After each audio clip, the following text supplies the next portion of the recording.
Have you ever wanted to hear Michael Jackson do a cover of Daft Punk's Get Lucky? Or maybe you've always dreamed of Britney Spears singing Cry Me a River by Justin Timberlake? Or, I don't know, insert your favorite artist covering a song that you'd love to hear them sing.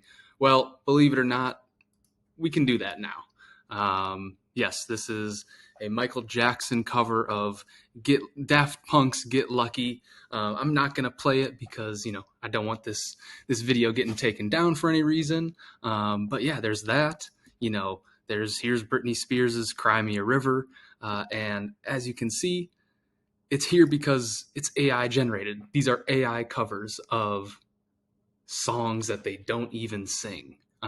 Pretty miraculous. I think basically in this video, what I want to cover is what's happening with AI synthesized covers of songs. So AI cloned voices, basically. How's it happening? And really, what's the future? Because right now, people are able to take an artist's catalog, synthesize or clone their voice, and then apply it to any lyrics or track out there. Miraculous, like crazy stuff. So how did we get here? People have been synthesizing songs by other artists for a while. However, this post in particularly went super viral, and it was all about Kanye West covering different people's songs. So as you can see, obviously Kanye West did not ever create a "Love Yourself" by Justin Bieber voiceover. That's completely synthesized by AI.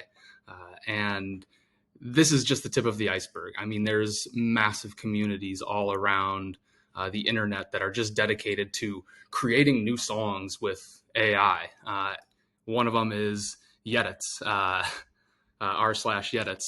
Obviously, it started with Kanye. This is really the artist who is probably most synthesized right now, and that's why you have this. But if you go to this Reddit community, there's actually a lot of other artists that they are synthesizing in here. That's one of them. I would say another great community is this AI Hub Discord. There, once again, a lot of different artists that they're synthesizing in here. You have Playboy Cardi, you have Juice World, lots of different artists that they are synthesizing. I'll be honest, there are many tutorials out there for how to do this, and I purposely don't want to cover those here. I don't think we know enough about our copyright law with new AI generated works of art to really know, hey, are the original artists actually going to get anything from this? And I don't want to just spread more and more of this AI generated stuff really before people have figured out what the legality side of this is. So I'm not going to do that. You can probably find the tutorials yourself. So I'll just leave it at that. Overall, I agree with Young Guru, who, if you don't know much about him, he's a pretty famous producer, particularly for his work with early Jay-Z songs, even to this day. But there was a AI verse of Jay-Z that went viral as well. And Young Guru just had to speak out because he felt it was wrong. An AI generated Jay-Z verse has gone viral, has sparked concern from Young Guru, Ninth Wonder, and DJ Clark Kent. His perspective is, on the other hand, we have to protect the rights of the artist, not only artists, but everyone in society. People should not be able to take your name, image, and likeness without permission. We have to add the voice to this law. He continued, we have to learn from past mistakes. You would be a fool to chase every person that is going to do this. We learned that lesson with Napster. The only way I see to deal with it is to change the law. There's so many different opinions, He's also very much into the technology as well. He thinks it's powerful. But, this is a moment in time where we really get to choose which path we're going to take. Do we want to embrace this technology? Or do we want to push it to the side and say, hey, this is not a part of art? So yeah, I think the craziest thing about it all is that it doesn't take much to synthesize a voice. This is an article on everydays.wtf. It's a journal that I created with Q Harrison Terry, who, if you don't know much about him, I'd recommend that you just go Google him. He is pretty freaking impressive. But that's beside the point.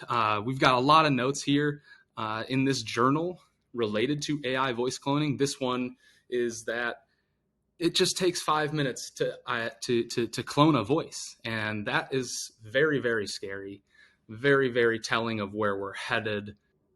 What I'd like to stress, though, is that AI voice cloning is not entirely bad for society. Like, there's already been some use cases of it, actually bringing some benefit to people in odd ways. This Reddit post I really liked. Not trying to be rude, but why do people like these AI songs? And the top comment here is, they're fun to make. That is the most important. I would do it for this alone. Additionally, I've always imagined what a song would sound like with somebody else, just like I opened this video with.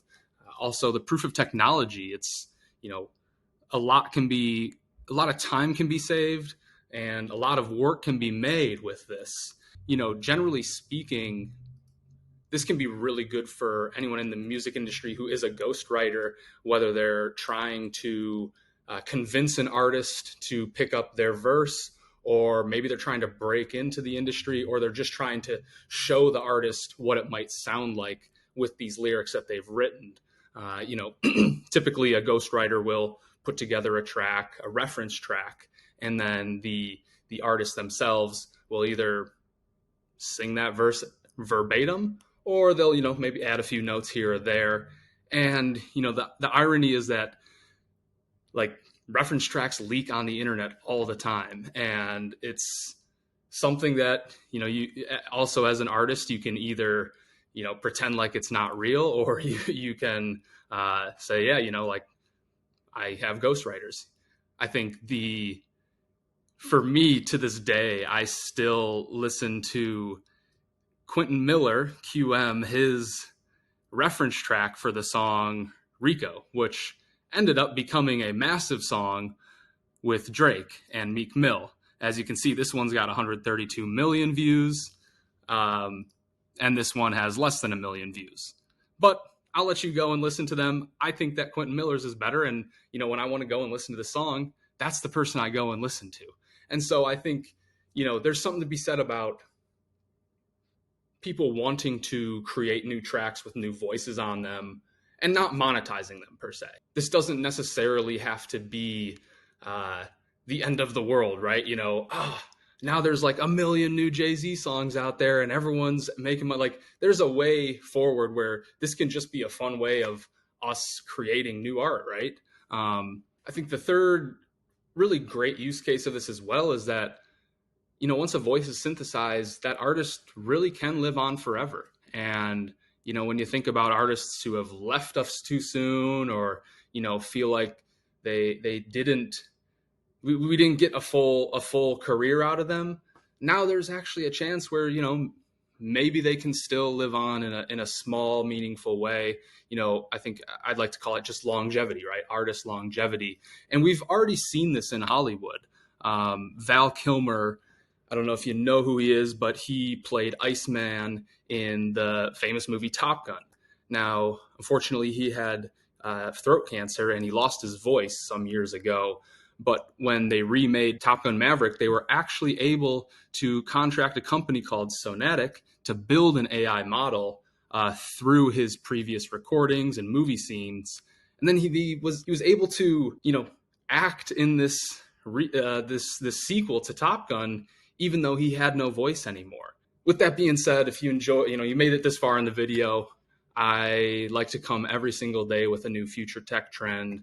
And so if you want to get another one of these tomorrow, hit that subscribe and notification bell. I promise I'm always going to do my best to give you a little small glimpse into the future, give you my take, and then hopefully you can share your thoughts in the comments as well.